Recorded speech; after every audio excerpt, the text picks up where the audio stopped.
इसी बीच एक और बड़ी खबर, कोलकाता गैंगरेप हत्या मामले में सुप्रीम कोर्ट सख्त हो गई है। पश्चिम बंगाल सरकार को सुप्रीम कोर्ट ने फटकार लगाई है। जांच प्रणाली पर सवाल उठाए गए और 22 जुलाई को सीबीआई कोर्ट में स्टेटस रिपोर्ट पेश करे सुप्रीम कोर्ट ने आदेश दिया है। तो कोर्ट ने नेशनल टास्क फोर्स के गठन का निर्देश दिया और 3 हफ्ते में अंतरिम रिपोर्ट पेश करेगी टास्क फोर्स। तो आरजीकर मेडिकल कॉलेज की सुरक्षा अर्धसैनिक बल के जिम्मे दी गई है। तो सुप्रीम कोर्ट ने बंगाल सरकार को फटकार लगाई और कहा कि जांच प्रणाली क्यों नहीं सही से हो रही है, आखिर इसके ऊपर रिपोर्ट अभी तक क्यों नहीं पेश की गई और इसके ऊपर गंभीर सवाल भी उठा लिए गए हैं। तो 22 जुलाई को सीबीआई कोर्ट में स्टेटस रिपोर्ट को पेश करे सुप्रीम कोर्ट ने आदेश दिया है और साथ ही कहा है कि कोर्ट ने नेशनल टास्क फोर्स के गठन का भी निर्देश दे दिया है। तो अब नेशनल टास्क फोर्स का गठन किया जाएगा और 3 हफ्तों में अंतरिम रिपोर्ट टास्क फोर्स पेश करेगी। तो ये बड़ी खबर आपको बता रहे हैं कि अब कोर्ट ने नेशनल टास्क फोर्स के गठन का आदेश दे दिया है और गैंगरेप हत्या मामले में सुप्रीम कोर्ट ने सख्त आदेश दिए हैं। तो पश्चिम बंगाल सरकार को सुप्रीम कोर्ट ने फटकार लगाई और उनसे जांच प्रणाली पर गंभीर सवाल भी उठा लिए हैं। तो इस खबर आपको बता दें कि लगातार जिस दिन से ये खबर सामने आई है उस दिन से प्रदेश भर में जगह जगह पर प्रदर्शन हो रहा है, चाहे वो यूपी की बात हो या फिर बिहार की बात हो, चाहे मध्य प्रदेश या फिर छत्तीसगढ़, हर जगह प्रदर्शन हो रहा है। और अब सुप्रीम कोर्ट ने यहाँ पर फटकार लगाते हुए पश्चिम बंगाल सरकार को फटकार लगाई है और उनसे जांच प्रणाली पर सवाल भी उठा लिए हैं। तो आइए इस खबर पर ज्यादा जानकारी के लिए मेरे सहयोगी अमृत तिवारी मेरे साथ जुड़ चुके हैं, उनका रुख करते हैं। अमृत जी, अब 22 जुलाई को सीबीआई कोर्ट में स्टेटस रिपोर्ट पेश करेगी, इसके साथ ही अब नेशनल टास्क फोर्स के गठन का यहाँ पर निर्देश दे दिया गया है। कैसे ये मामला आगे बढ़ेगा, कैसे इस मामले को देखा जाए? देखिए, आज जब सुप्रीम कोर्ट ने स्वतः संज्ञान लेते हुए कोलकाता के आरजीकर मेडिकल कॉलेज में हुई बर्बरता पर सुनवाई शुरू की, तो ये मान के चले कि अब आने वाले टाइम में देश में जितने भी इस तरह के मामले सामने आते रहे हैं या फिर जहां पे इस तरह की घटनाओं को लेकर लोग चिंता जाहिर कर रहे थे, खासतौर पर डॉक्टर बिरादरी, उनके लिए एक बड़ा माइलस्टोन है। आज जब सुनवाई शुरू हुई तो chief justice of India justice Chandrachud ने कई मामलों को लेकर के गंभीर सवाल खड़े किए। खासतौर पर जो जाँच प्रणाली है उस पर उन्होंने खासतौर पर सवाल उठाए। साथ ही साथ पश्चिम बंगाल सरकार को उन्होंने कटघरे में खड़ा किया और कड़ी फटकार लगाई। दरअसल जिस तरह से उन्होंने कहा कि अगर पूरे के पूरे मामले में देखा जाए तो एफआईआर दर्ज करने में देरी क्यों हुई? अगर लड़की के मां बाप नहीं पहुंचे थे तो पहला दायित्व तो जो है अस्पताल का बनता है कि वो एफआईआर दर्ज कराए, जबकि ऐसा नहीं हुआ। इसके बाद जो इस मामले में जो प्रिंसिपल है, जो कि अब पूर्व प्रिंसिपल है वहां के, उनको हटा करके दूसरी जगह लगाया जा रहा है। आखिर में इतनी मेहरबानी क्यों की गई? उसके अलावा जो सीबीआई जब इस मामले में जांच कर रही तो उन्होंने कहा कि देखिए, पूरे पर्सपेक्टिव में देखा जाए तो ये सिर्फ और सिर्फ वेस्ट बंगाल के तहत सीमित होने वाला मामला नहीं है, इससे पूरा देश प्रभावित हो रहा है और इसने देश की आत्मा को झकझोर दिया है। वो नहीं चाहते हैं कि ऐसा फिर कोई मामला हो और इसके चलते जो है देश फिर से जागे।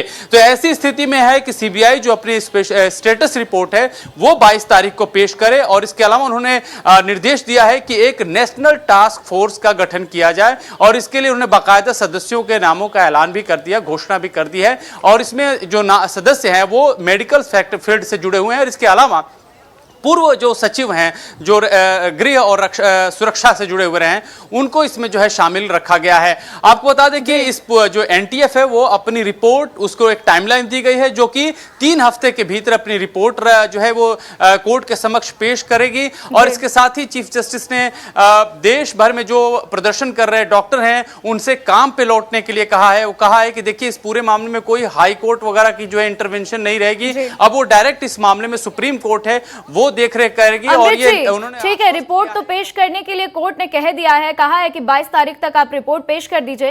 लेकिन बड़ा सवाल ये है कि सीजीआई ने अपनी बड़ी बातों में ये कहा कि अस्पतालों में काम करने वालों को सुरक्षा नहीं मिल रही है। अब सोचिए, इतना बड़ा मामला सामने आ जाता है लेकिन फिलहाल इसके बाद भी कोई सुरक्षा व्यवस्था नहीं की जा रही है, कोई सुरक्षा नहीं प्रदान की जा रही है। इसको कैसे देखा जाए? कैसे पश्चिम बंगाल की सरकार इस पर जवाब देगी? क्या कुछ कहेगी इसके ऊपर? देखिए, पश्चिम बंगाल सरकार की कार्यशैली पे तो पहले ही सुप्रीम कोर्ट ने फटकार शुरुआत में ही लगाया और जम के लगाया। और जब पश्चिम बंगाल की तरफ से वकील कपिल सिब्बल ने अपनी दलील पेश करने की कोशिश की, उन्होंने कई बातें इसमें रखी कि देखिए हम तथ्यात्मक रूप से आगे बढ़ रहे हैं। जब लोग होलीगन्स वहां पहुंचे थे उनको भी खदेड़ने के लिए पुलिस ने काम किया। एफआईआर दर्ज जो है 51 एफआईआर दर्ज किए हैं। तो इस मामले में कोर्ट ने और कड़ा संज्ञान लेते हुए फटकार लगाया कि यह काम जो है पहले क्यों नहीं उसी वक्त होना चाहिए था, इसमें देरी और लेट लतीफी क्यों है। जो आपने दूसरा सवाल पूछा कि सुरक्षा को लेकर के जो है चिंता सबसे ज्यादा है, सीबीआई ने सवाल उठाया, इसको भी इसी को कोर्ट ने एड्रेस करते हुए जो नेशनल टास्क फोर्स यानी एनटीएफ का गठन किया है। और इसका मुख्य उद्देश्य जो 3 हफ्ते के भीतर अंतरिम रिपोर्ट देगी उसमें यही है। और देश के अलग अलग जितने भी सुरक्षा से जुड़े हुए विभाग है उनसे यह जो एनटीएफ है वो कंसल्ट करेगी, उनसे मशवरा करेगी और उसके बाद रिपोर्ट तैयार करेगी कि डॉक्टरों को 2 इसमें पड़ाव है कि सुरक्षा कैसे मुहैया कराया जाए। पहला है कि जो महिलाओं को लेकर के जो सुरक्षा की चिंता है उसको कैसे सुरक्षित की जाए। कोई ऐसा टोल फ्री नंबर बनाया जो डायरेक्ट नजदीकी थाने में वहां रिपोर्ट करे पहुंचे और उस पर पुलिस तुरंत एक्शन ले। एफआईआर की जितनी फॉर्मेलिटीज है वो वहां से कट की जाए, वो स्क्वीज हो, वो कम हो और जो है उनको तत्काल राहत, फौरी राहत मिले। तो इस तरह की, जैसे कि आपने देखा होगा कि बहुत सारी सुरक्षा एजेंसियां अलर्ट पे होती हैं, वो तुरंत एक्शन में आती हैं, चाहे किसी बड़े मिनिस्टर की हो, चाहे कोई बड़ा काम होता है या फिर कोई बैंकिंग सेक्टर में होता है तो हरकत तुरंत आती है। तो इस तरह के कोई सुरक्षा मैकेनिज्म बनाया जाए। लेकिन ये एनटीएफ इन्हीं सब चीजों को लेकर बात करेगी। साथ ही साथ दूर दराज के हॉस्पिटल है जहां पे डॉक्टर, इसमें एक शब्द इस्तेमाल किया मेडिकल प्रैक्टिशनर, यानी कि इसमें डॉक्टर से लेकर नर्स और जितने भी काम करने वाले जो लोग होते हैं वो सब शामिल हो गए। उनकी सुरक्षा कैसे निश्चित की जाए ये जो है एनटीएफ जो है इस 3 हफ्ते के भीतर जो अंतरिम रिपोर्ट देगी उसमें शामिल होगा। बिल्कुल अमरीत जी, बहुत बड़ा असर भी देखने को मिला। देश भर के पूरे डॉक्टर सड़क पर उतर गए, लेकिन फिर भी जो यहाँ पर सीबीआई टीम की जांच रिपोर्ट है या फिर जो सुप्रीम कोर्ट ने आज फटकार लगाई है, ये बड़ा सवाल हो गया है कि इतने सारे लोग प्रदर्शन के लिए उतर गए, जवाब मांग रहे हैं बार बार सरकार से, लेकिन फिर भी पश्चिम बंगाल की सरकार कोई कड़ा एक्शन नहीं लेती हुई दिखाई दी है। अमरीत जी, बिल्कुल, पश्चिम बंगाल सरकार की जो कार्यशैली रही है वो सुप्रीम कोर्ट के सवालों से पूरी तरह से कहा जाए कि बेपर्दा होती दिखाई भी दी। और कोर्ट ने कड़ी फटकार लगाते हुए यही पूछा था कि एक कार्रवाई करने में आपको इतना समय क्यों लग गया। दूसरी सवाल यह है कि माँ बाप को लड़की का शव देने में 3.5 घंटे का वक्त लगता है। इस बात को लेकर के बहुत ज्यादा चीफ जस्टिस ने नाराजगी जाहिर की। साथ ही साथ पुलिस पे भी सवाल खड़े किए कि आप जो है, एक तो पहले एफआईआर दर्ज करने में देरी होती है आपके द्वारा, दूसरी वो कहते हैं कि जब अस्पताल पे जब बलवाई पहुंचते हैं, बहुत ज्यादा भीड़ उग्र पहुंचती है, उसको कंट्रोल करने के लिए क्या किया गया, साक्ष्य जो है वो मिटा दिए गए, उसको लेकर के आपकी क्या तैयारी रही। यानी कि पश्चिम बंगाल सरकार इस मुद्दे को हैंडल करने में पूरी तरह से असफल रही। हालांकि कोर्ट में भी कपिल सिब्बल ने इस मामले को ये हवाला दिया कि देखिए इसमें कुछ तस्वीरें सामने आई थी, ममता बनर्जी जो है सड़क पर उतर गई, पैदल मार्च कर रही हैं। सोचिए, एक मुख्यमंत्री को एक्शन लेना चाहिए लेकिन वो एक्शन ना लेते हुए सड़क पर उतर गए। ये भी एक वजह हो सकती है सुप्रीम कोर्ट ने फटकार लगाई है ममता बनर्जी को।